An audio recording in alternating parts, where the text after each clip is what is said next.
welcome back to another edition of Modern Day Issues That We Love to Ignore. And I am so excited today to have Vasilij Nevlev with us. Now, Vasilij, I met him in mid-November 2025. And honestly, it was an inspiring training session about AI, slightly terrifying as well.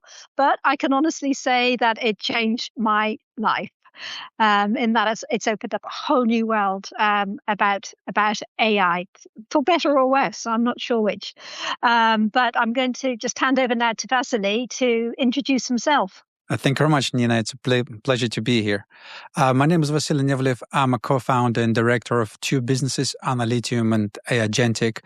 And what we do, we help businesses of all sorts of sizes and shapes to turn messy data into automated insights. Oh, brilliant. And you've been here in this country, 21 years, Vasilij? That's right. Yeah. And one of the things that I found quite inspiring that you said is that a lot of people have helped you on your journey since you've been here, and you're constantly looking for opportunities to pay it back. And I know that the training I went to was free of charge to me as a charity, and so yeah, I just want to thank you for having that kind of pay it back attitude, because not everybody does. Thank you. I know it's the small things like that that I believe make the world so much better. If every single one of us will do one or two good things every day, the world will become tremendously better. Yeah. So talking of the world becoming tremendously better, I mean, I don't know if you want to answer the question now or at the end. Do you think AI is making the world better or worse? That's a great question. And I will answer it by saying that AI is GPT, and not ChatGPT, but GPT as in general purpose technology. Yes. Other examples of general purpose technology is electricity and the internet. They're also examples of general purpose technology. Now, the crucial part about being general purpose, that it can be used for the better or for the worse. Just like we can use electricity to harm people, and especially if it's used not in a very safe ways, and also to make life so much better. We can't imagine our life without electricity. With AI, we're still learning how to use it in a good and safe way. We're still learning what it's capable of. We are very much in the beginning of that journey. Just like when electricity was just invented, there's all sorts of different examples where scientists were showing how not safe it is and how dangerous it is. We're in that really early journey with AI. Yeah. So you did suggest something very interesting, that AI is increasingly being used for relationship support and psychotherapy. So what made you notice this? Why do you feel that this is relevant now? Well, the two things. I read the article in The Economist some time ago, and they published the figures that I think 25% of people in the US, according to the YouGov poll paid by The Economist, said that they either using AI for psychotherapy or they would consider using it. And that's significant. That's 1 in 4. There's also other tremendous stats. There's I think it's over 2 million monthly active users on the character.ai website. And those 2 million use character.ai 2 hours every day to talk to AI characters. That's a huge amount that people use to actually talk to AI. And I got some examples in my close friendships as well, where people use it to sometimes substitute the relationships. Oh, gosh. So when we talk about modern day issues that we love to ignore, loneliness is the topic that comes up again and again, and it seems to be an increasingly growing problem throughout the world, but in the UK. So from your perspective, how are loneliness and technology currently intersecting? You've just made reference to that. Yeah, absolutely. It intersects in a number of ways. Interestingly enough, with the social media, we are more connected than ever. Yet, when we look at the surveys of data for young people, especially, but as well as old people, being connected online doesn't mean that people feel more connected. People nevertheless often report to feeling isolated and depressed. And that's the technology from that social media and the connectivity point of view. It's exacerbating the problem. It's making the problem of loneliness somewhat worse. But AI, to some degree, is solving it and also at the same time making it a little bit worse, where people substitute real human connections with AI. And AI can simulate some of that connection, but never fully substitute, which also in some cases makes the problem worse. Yes.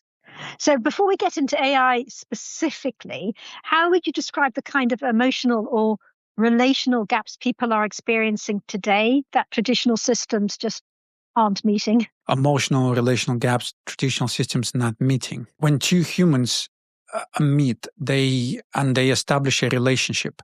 It's a mutual growth. It's about that journey that they make together. It doesn't matter if it's a professional psychotherapist or a boyfriend or girlfriend. They grow together. They challenge each other. They discover each other and its own personalities. That's quite difficult in many ways, but that's what makes us grow. With AI, it's a bit too easy in many ways. AI can often be sycophantic. It's available 24/7. It's never in a bad mood. It's never challenges you. It doesn't necessarily set boundaries. It always agrees with you, which makes that relationship, how do I put it, a bit too easy and feel nice, but not in a good way, because it doesn't substitute the real relationship that the humans provide. Yeah. And of course, humans are finding it harder and harder to actually meet face to face. So you mentioned about boyfriend and girlfriend. So many people are reliant on dating apps to meet boyfriend and girlfriend, which is, it's not face to face either, and nor is it organic, nor is it normal. Well, it's interesting you say that. But where and how people used to meet before? They used to meet in social clubs. They used to meet in the work groups. They used to meet after work. Now, after COVID, remote working is commonplace. But what I also see from the government point of view in my local area and in the others, those typical community places are drying out. So the churches struggle to find the new people coming in. Many of the clubs, many of the social clubs disappearing, and the memberships are falling. I am a member of Rotary International, and I could see how often members test year on year is shrinking, and so is for many other clubs. So I would challenge that in saying it's not that we use those dating apps, but it's just it becomes normalized for especially the current generation of not putting the effort and not going out there and not making yourself vulnerable in a situation where you actually encounter the real people. Sure. Yeah, so we've said that AI is being used as a form of emotional support, kind of pseudo therapy.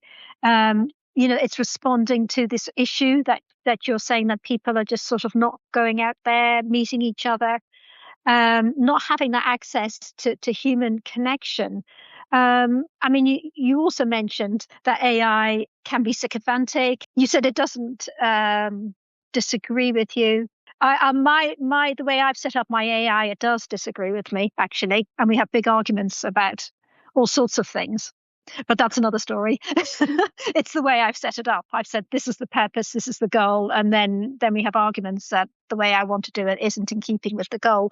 But yeah, in by and large, AI is trained to be nice. Do you think that people are turning to AI for therapy because it's non-judgmental?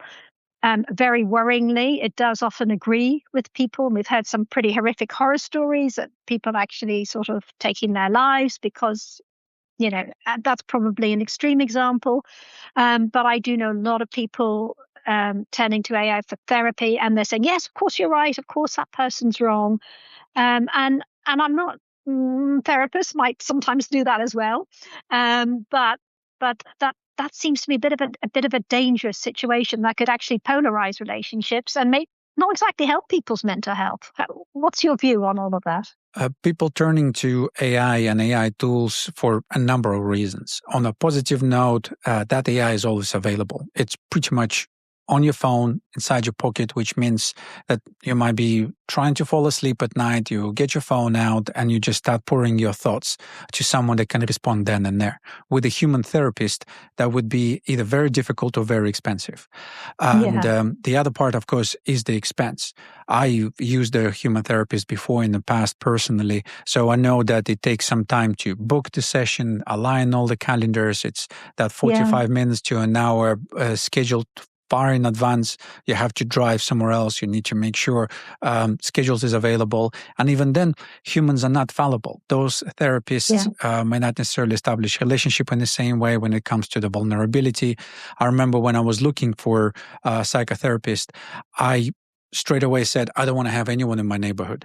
I want to make sure I will never bump into my psychotherapist in my local supermarket. I want them to be far away, and they should not the chance of them knowing someone I know, that kind of thing. Because everything I'm going to share with that person, I haven't shared with anyone else possibly. And with AI, there isn't the same problem. You feel you can pour anything to it, you can delete, you can wipe the chat. It's there. It's always in a good mood. It's always available. There is no problem aligning the calendars, and it doesn't cost you that 75 to 150 pounds an hour, which is a big bonus. Yes. And do you think the advice it's giving is by and large good, or is it suspect? It's just like you mentioned that you have set up your ChatGPT to disagree with you. I have a small AI that helps me to reflect on my journal, and I've set it up in a very specific way. I put a very specific guardrails in place. As I've been through a psychotherapy journey in the past, and I'm glad I went through that journey. My psychotherapist at the time equipped me with a whole bunch of mental tools, like I know how CBT works, I know my thought patterns and so on. So when I was setting up my AI, I got it to follow the same principles, the same CBT practices. So that way, when it helps me to reflect on my own thoughts, it's not being sycophantic, but it's applying CBT methodology throughout. So I would say to anyone else who is thinking about using AI, first of all, be cautious about it. But second, it does need to be set up. And third, perhaps check on the market. There are a number of tools that have been set up professionally for that kind of support. Yes, I have seen that coming through on my feed. But I mean, I hope you don't mind me saying, but you give me the impression of being in sort of the very sort of top intelligence group, and obviously you know a lot about AI, and you're very familiar with how to set it up. I mean, I'm not in your league, but certainly I wouldn't have dreamt of having some of the conversations I'm having with AI, with some of the projects I'm running. Without having set up, as you said, the guardrails, without having said, this is the aim, this is where I'm trying to get to, this is what I don't want from you, this is what I do want from you, and, the parameters, the scope of the project. And so it's operating within that, which is why it is then arguing with me, which is fantastic, because I know it's doing its job. But, for example, my grandson is picking up ChatGPT the whole time. Goodness only knows what he's saying. He won't have the complexity of thought to put in those guardrails, and I dread to think what he's being told when he says, "Oh, someone's just been unfair to me," or so on. How do you feel about young people, or people who are not as sort of technically or mentally sophisticated as you would be, using AI for psychotherapy? What are the dangers, for example? I think the danger is similar. There's some guardrails needs to be set up. And if you and I, we know where to begin and what kind of guardrails to put in place, we have that intuition for what good or bad looks like. Young people, they haven't necessarily got that life experience to decide for themselves yet. Of course, there are different young people out there, but by far and large. And those guardrails needs to be set up. The companies out there are responding. So OpenAI with the ChatGPT, is now profiling each and every single person based on the questions that they ask. And then based on that profiling, it will allocate the person into under or over 18 and will treat them accordingly. So they implemented some of that about a month or two ago after they've been to court for a young teen committing a suicide. So they implemented these guardrails, and there are more of that kind of guardrails being implemented in various other places as well. There's some education lacking. I'm actually involved with the Rotary in a Phone Smart project where we've been looking at helping families to educate them what phone controls available. Our local schools over here rolling out some already. The similar is available within ChatGPT. It's actually possible to set up the parenting controls in ChatGPT from OpenAI. Make sure some guardrails available. And with the relatively low amount of skill, it's also possible to set up agents that do that supervision and logging and the reflection for parents, and then let kids use the agents that have been set up for parents. It requires a little bit of a technical skill, but nevertheless doable. Think of it, if you were to set up a marketing agent for your business, what would someone else stop setting up an agent that they can then give to their kids to play?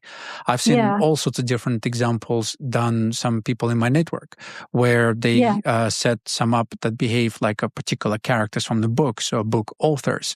Or I've seen an interesting example where agent behaves like a pirate and talks like a pirate, writes like a pirate, to making all of that more exciting. And we can put those guardrails and saying, hey, to our kids, that's the right way of use AI. Start with this one. I already set it up. I trust it. I can see what it's replying to you.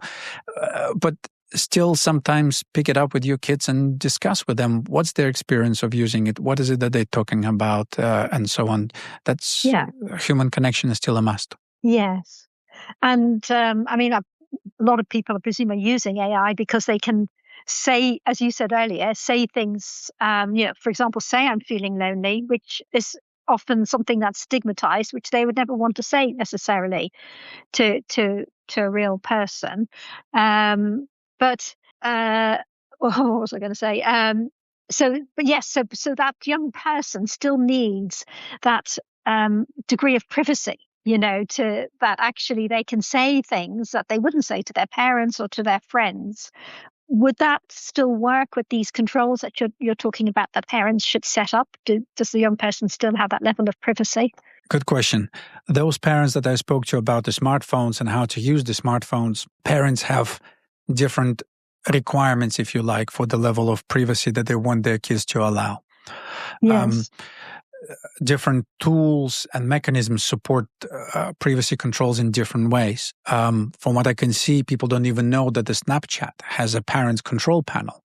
So you can allow your kids to have the Snapchat, and the parents control panel lets you see who your kid's talking to and how often and at what time of the day, but not necessarily what they're discussing.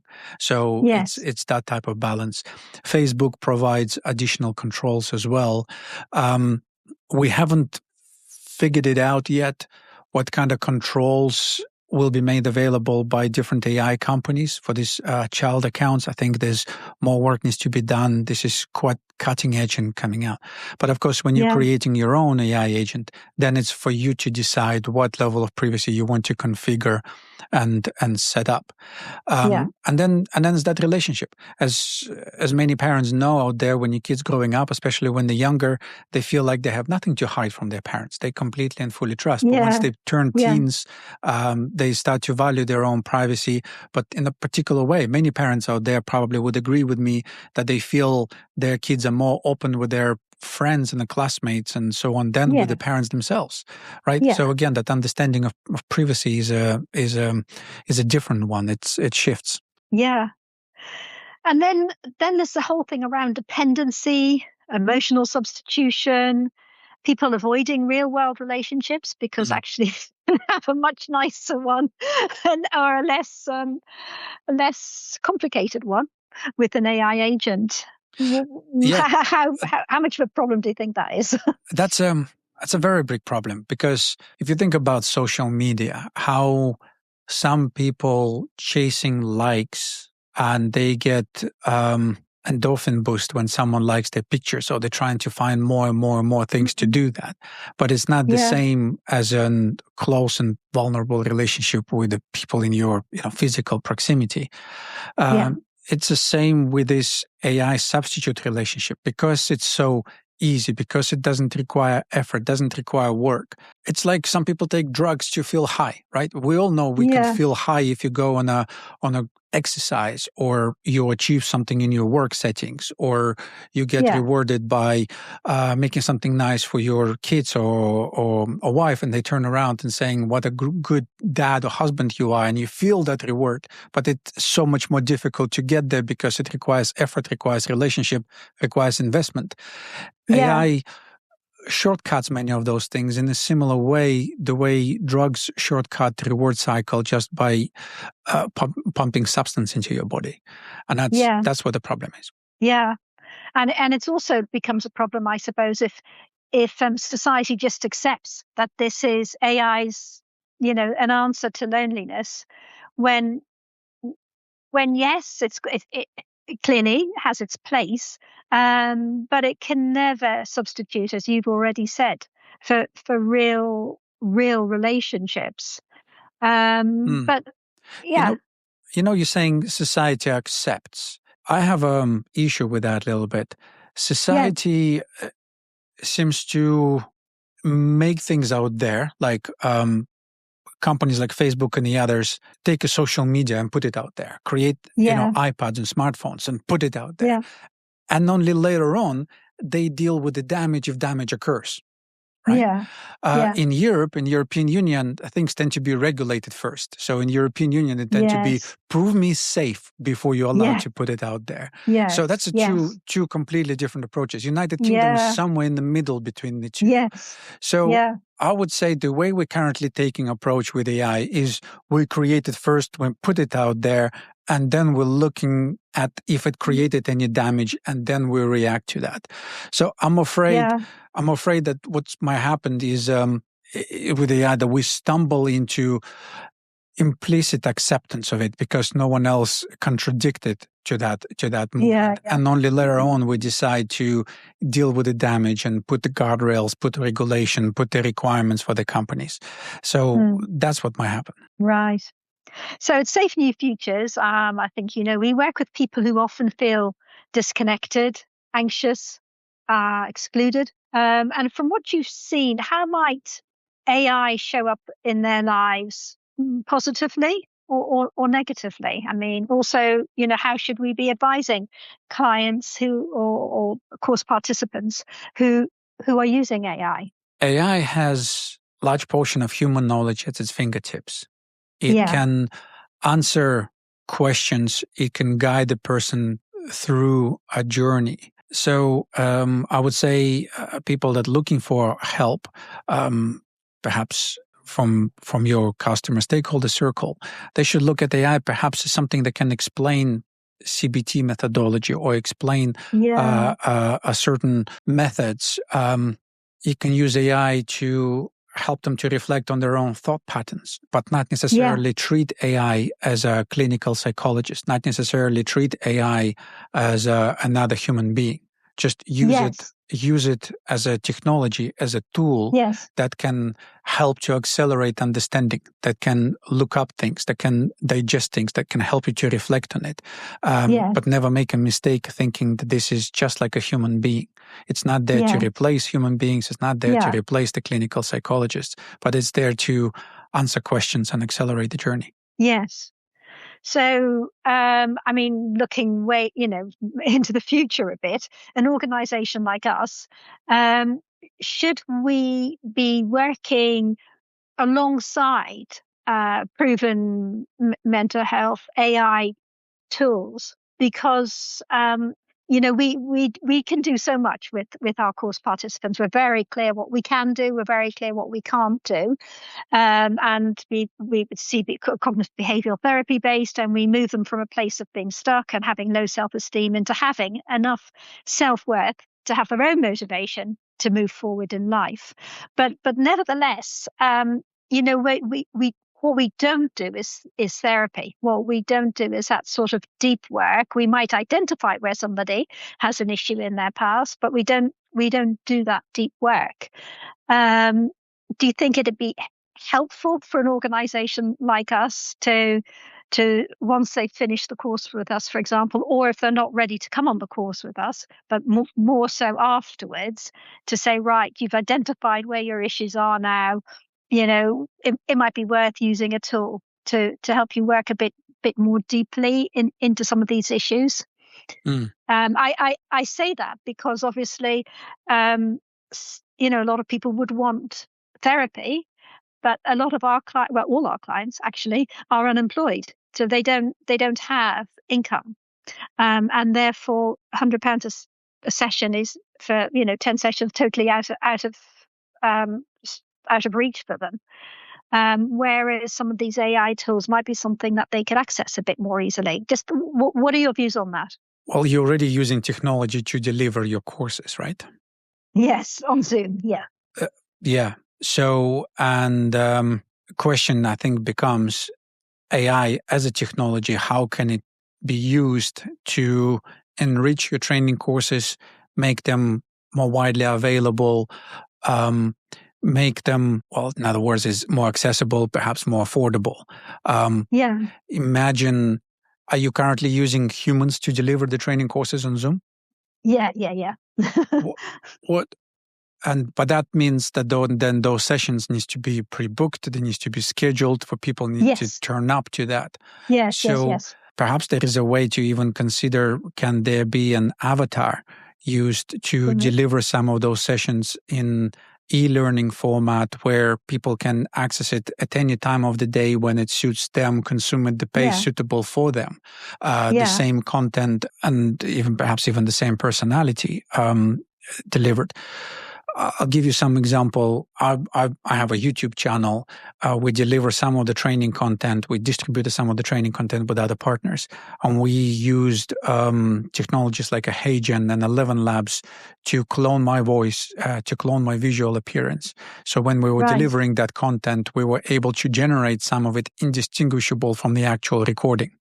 Even if you were to go on a AiGentic website, there's a AI agent deployed there that speaks my voice. My voice was cloned with a high quality audio. You ask it who it is, and it will say it's a digital Vasilij out there to assist, and it uses my voice to answer that. That can be pushed so much further because my wife speaks Chinese. I speak Russian. I've generated that voice, and then I got it to speak various other languages.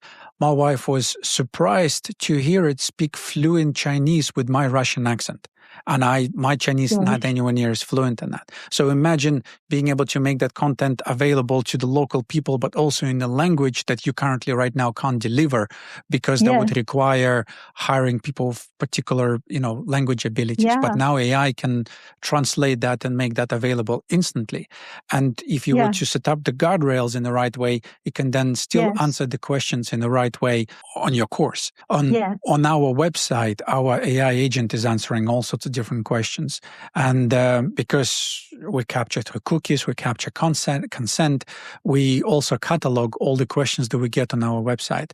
And I sometimes open up those interactions just for fun to see what people are asking.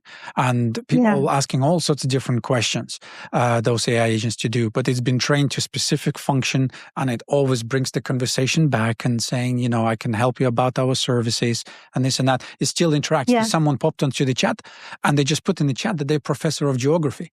And now our AI agent is like, oh, how curious. How do you see agentic services on AI can help someone who is teaching geography? That kind of thing. So it's possible to create these AI agents and then make them available in so many other ways that we couldn't do before, because human labor is expensive and not readily available. Yes, it's all how it's set up. So yes, when I first started using AI, I was asking the same chat and then even the same agent later on, when I learned how to do that. all sorts of different things. And now I've realized that the way to get the best out of it is to set up different agents for very specific tasks. And if you want to go outside of that task, you set up a new agent. Or if you just literally just want to chat about what walk to do, that's fine. Use the chat function. But it's a learning curve. It is a learning curve. It's going back to that first question that you asked me. This is a general purpose technology. We're really early on the journey. We're only 3 years into this journey, and we're still learning how to use the technology in a safe way, how to use it in a productive way. But we'll get there. Technology, the genie is definitely out of the bottle. It will change the world one way or the other. And but we're learning how to use it. Yeah.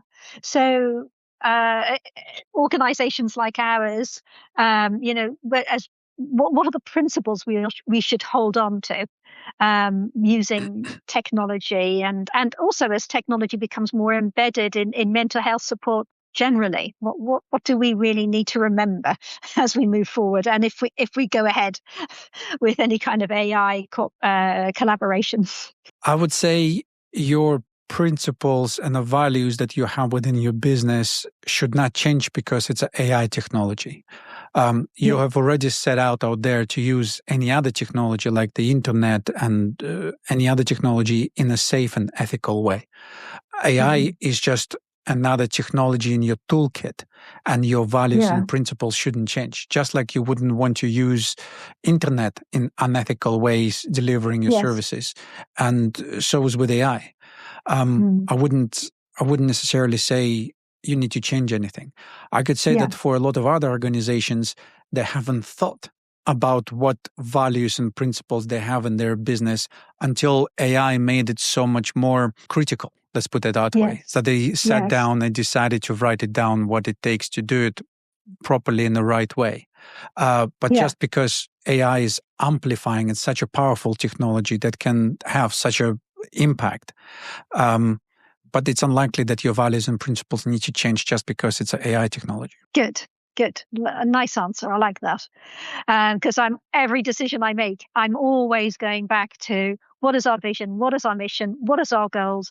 If whatever we're doing lines up with that, fine, we can go ahead with it. If it doesn't line up with that, then it's not even something that we can consider. So that's so important, isn't it, to have the values, the vision, the mission.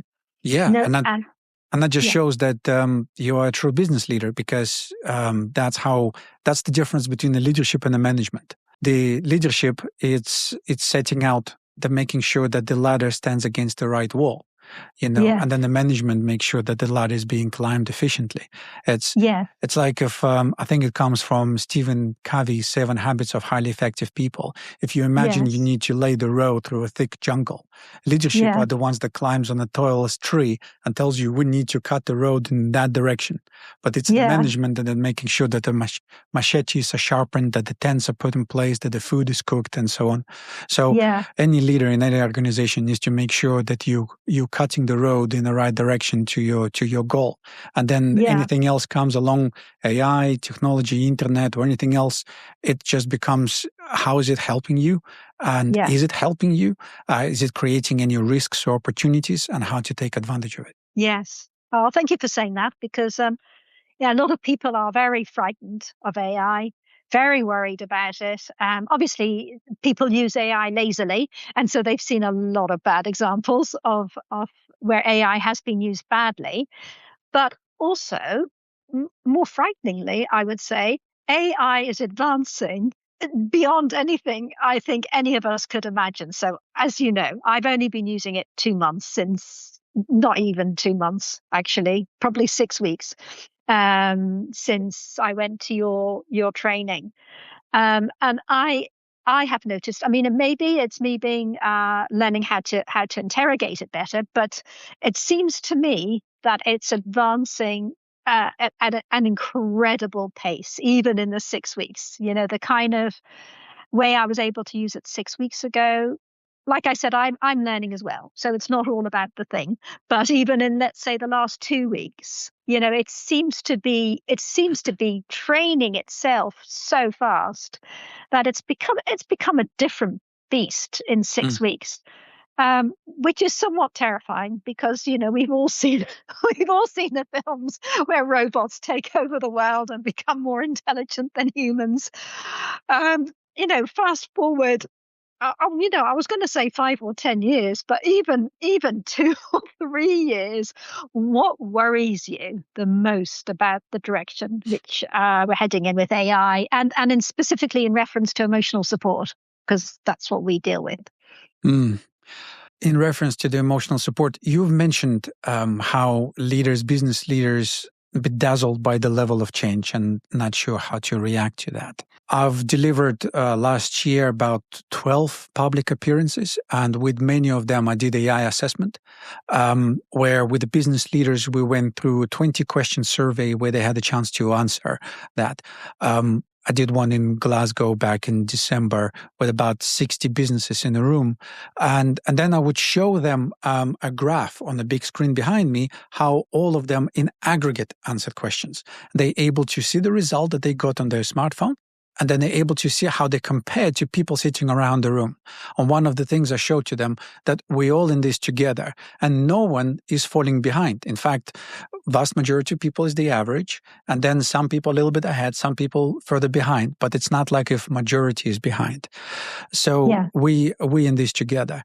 Nevertheless, the rate of change is phenomenal. And regulators are not keeping up with the rate of change. And if we look at how industrialization happened, how globalization happened, those were also really fast-paced changes, and they created a lot of collateral damage in the process. Yes. I'm concerned that AI rate of change could be even faster, and that collateral damage to the people for them to reskill, readjust, reinvent themselves, find what to do with that time is going to be even greater. So I'm concerned about the rate of change. That rate of change could create additional level of anxiety, additional level of isolation. So imagine how isolated some people would be if we go through even a temporary but a mass redundancies because AI was able to automate. A lot of people, they draw their social value and engagement out of their workplace with the colleagues and the others. They have a lot of purpose that they derive in their life out of their work engagement. And imagine many of those work roles, let's say, were to disappear because AI automate that. So, I'm concerned about the rate of change and that we simply don't have the foundations in place to adapt to that rate of change while supporting the people. And I wouldn't want to see even greater level of collateral damage like the one we saw in globalization and industrial revolution. For sure. And also in areas around addiction.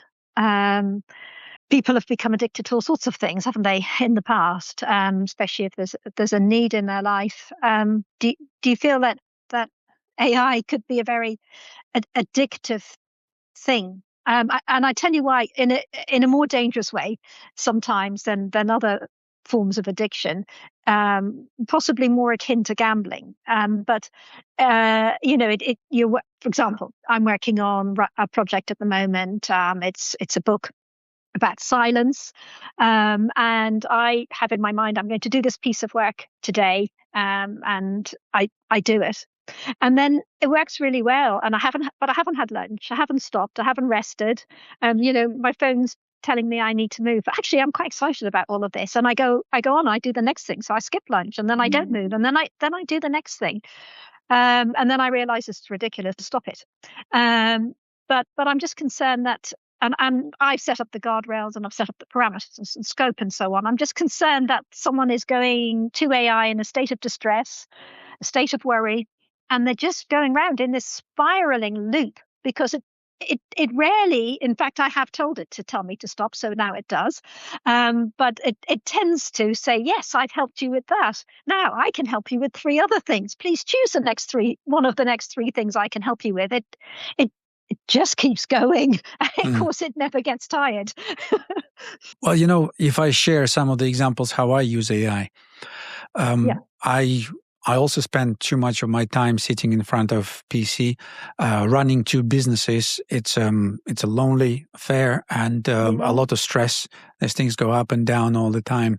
I exercise. I go for regular runs. I do some meditation, and I have AI agent whose sole purpose is to be there quietly without any reflections and listen to me. And I'll explain to you why. I go for a run and it's important I do that, get that energy out. But my brain keeps racing and I have this thought and that thought. And I was like, I need to come back. I need to get that done. I need to get this done. So this AI agent on my headphones, always there. And I could blurb to it various thoughts that are going through my head. So it can write it down and then present back to me a list when I give it the command. So I'm saying, okay, I came back from the run. Can you give me the list of things I mentioned to do? It makes my run, or I do the same with the meditation. When I meditate and something pops to my mind, I just blurb it. I don't need to think about it and it captures it. That way I don't feel I forget it. It's off my mind. It's on the list and I know how to tackle it. And that's a great little helper that I have that helps me with that. And we should be finding more and more ways like that we can use AI in a helpful way. But it comes down to knowing how to use it, setting the right guardrails in place, do that segmentations, do those system user prompts correctly, and understanding when something is going wrong. Right. Well, it's been so fascinating talking to you, Vasilij. I wish you all the best with your two businesses. You absolutely deserve to succeed. But in closing, if listeners were to take one thing away from this conversation, what would you want them to think differently about, say, for example, loneliness, technology, or just human connection generally? I would encourage people to look up cardinal virtues and from Stoicism, and those been around for 2,000 years. We embed them in all the major religions, Christianity, Islam, and the others, and follow the Stoic principles. The world always been changing. Now or 2,000 years ago, this rate of change been accelerating, true, but in the scheme of things, same. Stoics have come up with great answers on how to combat loneliness and how to act with wisdom and act with courage. And I personally draw a lot of lessons out of literature that have been written literally thousands of years ago. And that gives me a lot of strength. So I would encourage listeners to look into these classic principles that's been out there, been with us for thousands of years, and draw lessons out of that classic literature on how to handle the modern issues. Yeah, well, wise words. Thank you so much. And thank you to the listeners for joining us. I'm sure you'll have really enjoyed this session. And please do stick with us as we continue modern day issues that we love to ignore. And please do also look up Vasilij. What are your contact details, Vasilij, if they want to find out more about AI?